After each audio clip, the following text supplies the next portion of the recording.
Hello, this is Jordan Riles, your Career Development Specialist at Savannah State University, and here are quick tips on how to create a professional resume. Using Microsoft Word, I manually created this line that you see under the heading, and I also manually typed in the information that you see here, and I'm going to go through it with you. Now, templates are good for first-time resume creators. It helps you to understand where all of your information goes. It outlines each section and what it entails.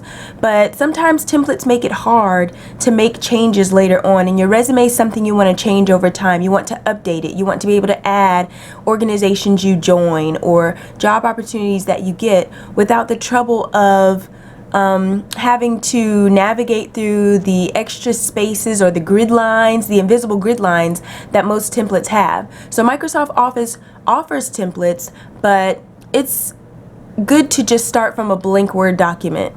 So your heading is the first thing, and your heading contains at least 4 points of information. The first is your name, first and last name, or your first, middle initial, and last name. Your mailing address. Now, some students or some people have omitted their mailing address, and when I ask why, they just say, oh, well, my professor told me to omit it. I would at least put your city, state, and zip code. But I would say to include your mailing address so that that information is not omitted. It's not as if you are concealing it. And some people say they don't put their mailing address because maybe they reside in Georgia and they're trying to get employment in DC or New York or California, and they believe that having their Georgia address on there discourages the employer from accepting someone out of state. I would say put your address on there, at least city, state, and zip. The credentials are what the employer and the company should be looking for, and they're going to have to know where you're coming from eventually. So let's say you get the interview and you are asked for another callback, or you're offered the job. They need to know that for this position in California, you need to go back to Georgia, get your belongings, pack up, and head back to California. So there's always a negotiation about living or housing stipend. So that's your name, your address, and then your email and your phone number are the other 2 points of information that you're going to include.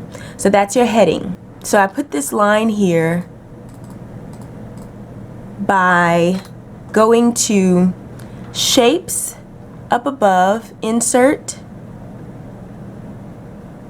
Shapes, and clicked on the line. And I actually hold down Shift as I create the line so that it's straight.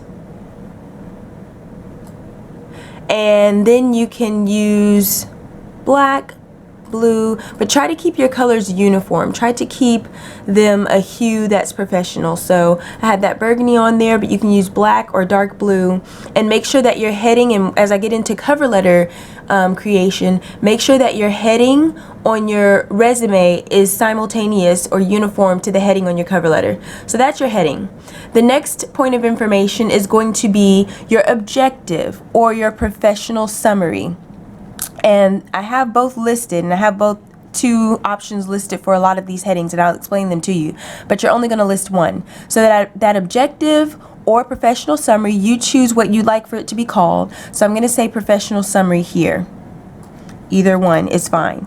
And that is just a sentence or 2 summarizing everything that's going to follow and how you'd like to use your degree or your field of study or your skills and expertise to find employment in that field. So my goal is to pursue a career in public relations utilizing my degree in communications. Or my goal is to pursue a career in pediatrics using my nursing and biology degree. So that's your objective. And under your objective, whether you list skills or highlights, meaning whether you include the heading or not, is up to you. But some people actually follow the objective with just bullet points that outline the skills or highlight how they meet that objective. So there's your professional summary followed by skills or highlights. You can list the title or the heading skills followed by these bullet points, or you can list the title or heading highlights followed by those bullet points. So that's what that is, and here it is combined. Now, education, which is the next section, and work experience, which follows, are two sections that are going to be listed. The information under those portions are going to be listed in reverse chronological order. So by that I mean, instead of 1, 2, 3, 3, 2, 1. So with education, you're going to put, for example, Savannah State University, Savannah, Georgia, and then your area of study or your degree, and the expected month and year that you finish, or the month and year that you have completed that degree or received that diploma. And then under that, you could put the name of your high school, but we know that in order to gain entry into college, you received a high school degree or high school diploma. And so once you get to like junior, senior year in college, you may omit high school, or you may leave it on there. So that's education, college, and then high school listed. You may also say master's degree, wherever that was received, and then undergraduate degree, whatever college that was received at, and high school, if you choose to put high school. So that's education.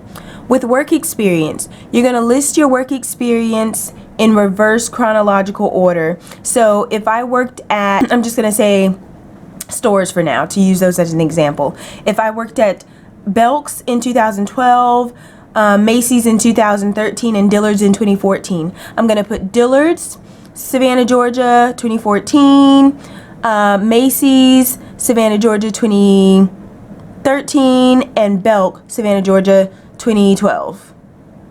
And so it's 2014, 2013, 2012, most recent to oldest. And following that, you can say community service. Now that's optional depending on the position you're applying for. So if it's a organization that you're joining, or if it's an internship that you're trying to get and they're looking for involvement, hours, proof of service, and it's a position that involves working with youth or working throughout the community, or it's a community liaison position, it'd be great to have community service on there, and just listing the company or the affiliation that you worked with and for. Of course, your position is volunteer, and then you may list the month and year that you did that activity. And if it's recurring, you can say, for example, if it's every summer that you volunteered at the Boys and Girls Club, you can say summer 2014, summer 2015, and you can put seasonal in parentheses after that. So the community service does not really have to go in reverse chronological order, because you can, at your own discretion, determine whether you put the dates that you did that service. But as long as you list the organization that you volunteered with, for example, Rock and Roll Marathon, Boys and Girls Club, reading at the schools of the SCCPSS, you can list those like so.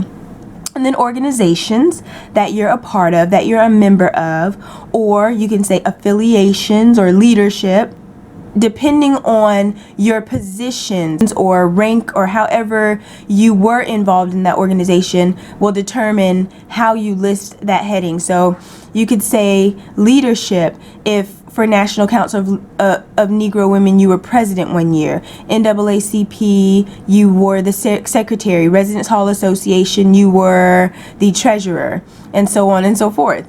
And so organizations, list the organizations you're a member of. Don't really necessarily have to put dates. You can say affiliations or leadership.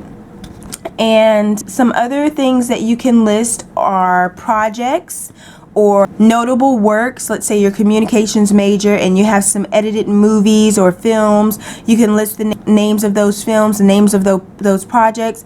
If you're a biology major and you did some research or went to a conference, you can list those as well, and that can be under special projects. Or professional development, that conference can be under professional development. The research papers and the edited videos can be under special projects.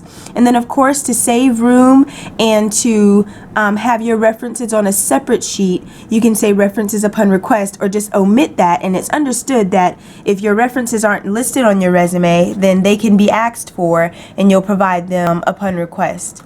So that's your resume. And if you do need space, I would always say if you need to, you can put this heading up in the header section. That saves a little space.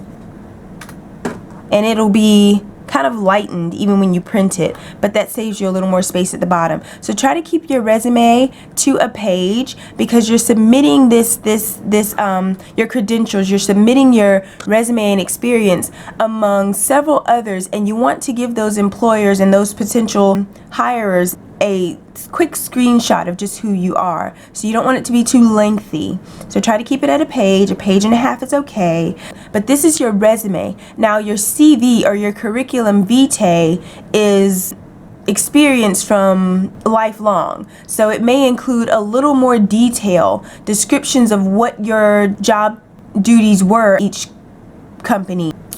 Details about organizations that you were a part of before college, community service that you may have omitted for a certain job, you put it back on there, and your CV is a little bit longer. So that's the difference between resume and curriculum vitae. Your resume is concise, it's to the point, it tries to stay within a page, and your CV is a little more lengthy. It's your curriculum vitae over a lifetime. So this is your resume rundown, tips for creating a professional resume. And you don't see that I have a picture up top or anything, because that's for professional. Now if you're doing a talent resume, you definitely include a picture, and also include hair color, eye color, age, name, mailing information, phone number, email.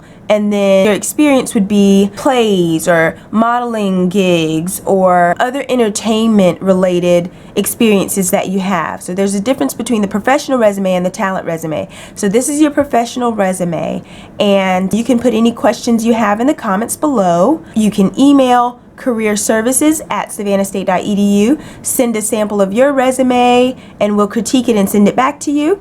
And we look forward to hearing from you. Happy writing!